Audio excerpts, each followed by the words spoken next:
Hey there, folks. It's Zach at Feel Free to Argue. Hope everybody's been doing okay. I had a variety of things that were keeping me from vlogging for a little while. First off, I had a big project that we were doing in the house, and there was a lot of physical activity involved with that. And then I got sick, and then I had company. So all these things have basically been conspiring to keep me off the tubes, and I haven't even been watching people's stuff and commenting, which is something that I generally try to do when I am not actually making videos myself. But I haven't been doing anything, honestly, too. I mean, I think I just needed a bit of a break, because I'd been kind of going whole hog even since the election, pretty much putting out a video every day or two. And I'm just feeling a bit emotionally destitute coming out of that last week, and then all the other stuff. It was like the perfect excuse just to take a little bit of a break. But honestly, I did miss it. I missed being out. It feels totally out of the loop now. I have no idea what people have been talking about for a whole week.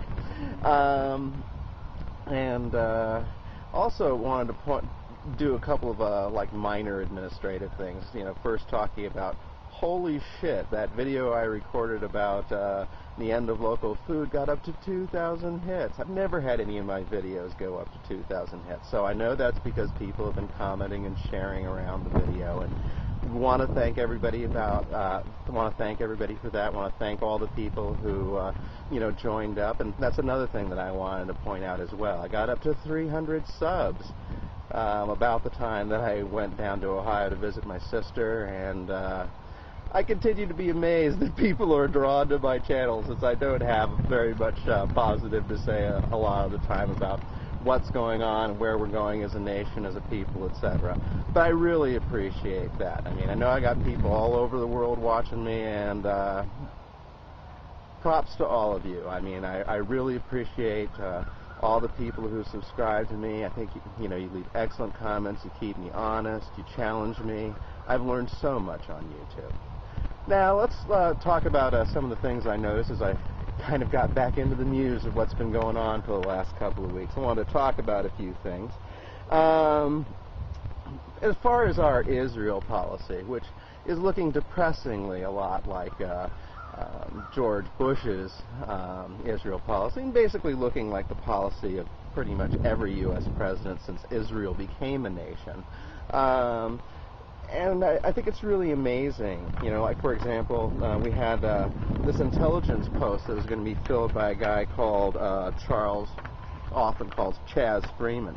But he withdrew his nomination because of all the pressure from AIPAC, because he dared to make some noises about, Israel possibly being part of the problem, about why we don't have a two-state solution, and thinking that maybe Israel might have to make some concessions and stuff. And this, of course, brought the full weight of AIPAC down on his head, and, after a while he just withdrew it, probably at the behest of people in the administration, since, Obama has shown himself to be totally lacking in spine when there's any kind of political fighting to be done. I mean, he's not going to the mat for anything. He's not going to go to the mat for anything. Basically, the only reason that Obama is going to make any decision is because of political pressure. And if you people think that he's going to make a decision for any other reason, that he's willing to go down in flames over a principle, I want to see the evidence of that. So please let me know when you see evidence that Obama's willing to go down in flames over a principle, that he cares about something deeply enough that he's not willing to abandon it the second that there's some kind of political pressure. And I thought another thing that's kind of interesting on the kind of flip side of that thing, with Freeman withdrawing his nomination, that we have now it's being reported that the $900 million in aid that we're going to be offering to the Palestinians, apparently this is contingent on them recognizing Israel. And just in general, I mean, they've been already said, even Hamas has said, that they're willing to acknowledge the right of Israel to exist within the previous borders, before they started doing the land grabs, before they started doing the settlements in the disputed areas. All right, they say, you know, within the original borders of Israel, we're all okay with that. We're just not all okay with all the expansions that are clearly and obviously illegal. And we're not going to say that Israel has a right to exist, including the extra land that it has stolen from us. Oh, and they have to renounce violence, which I think is kind of a curious demand to put on people who are just like totally raped with superior military technology. It's like, oh yeah, but the Palestinians have to renounce violence. We're not going to make, of course, any of the same kind of strictures about the Israelis, because that would run contrary to our policies. And the other thing I wanted to talk is there's this amazing statistic talking about how much of the wealth of this country has been destroyed by the current economic problems. This one really gave me some pause. This is just last year. Just last year, this country, the people lost 18%. That's nearly a fifth of their wealth. 18%.